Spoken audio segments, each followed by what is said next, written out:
I will acknowledge the Conservative Party made mistakes, and I understand why the British people made it so clear in July that they wanted a change. We were making announcements without proper plans. We announced that we would leave the European Union before we had a plan for growth outside the EU.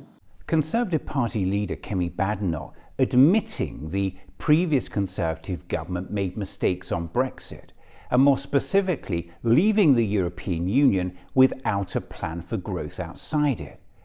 How is that not at best grossly irresponsible and at worst gross negligence on the part of the previous government? And why is no one absolutely hammering them for it?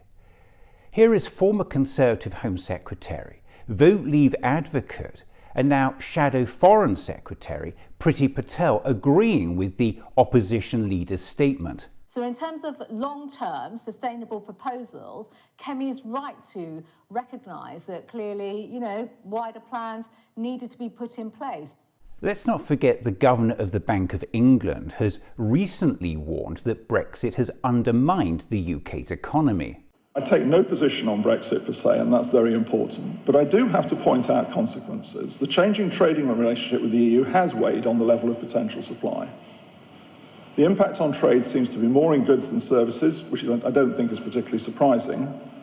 But it underlines why we must be alert to and welcome opportunities to rebuild relations while respecting that very important decision of the British people. His comments are an understatement given the OBR report the government relied on in its recent budget laid bare the catastrophic cost of Brexit on UK trade with this. Weak growth in imports and exports over the medium term partly reflect the continuing impact of Brexit, which we expect to reduce the overall trade intensity of the UK economy by 15% in the long term. It's a staggering reduction in the potential economic performance of the country at a time when we're told every penny counts. Even arch-Brexiteer and Reform Party leader Nigel Farage has admitted the country has not actually benefited from Brexit economically.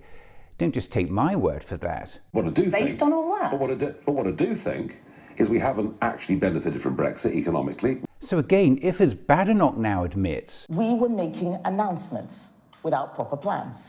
We announced that we would leave the European Union before we had a plan for growth outside the EU.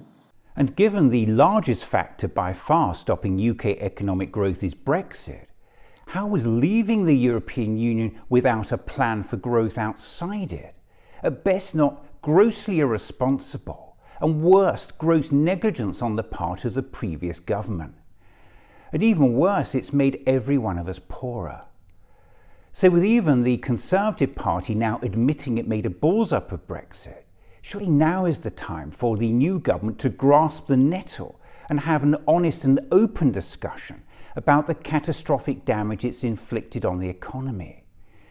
Because until the government is willing to have an honest and open discussion with us about the negative impact of Brexit, which by almost every economic and financial measure has been disastrous for the UK, Britain's growth, productivity and living standards will continue to be weighed down by the structural handicap of Brexit. And sticking our heads in the sand won't make that go away.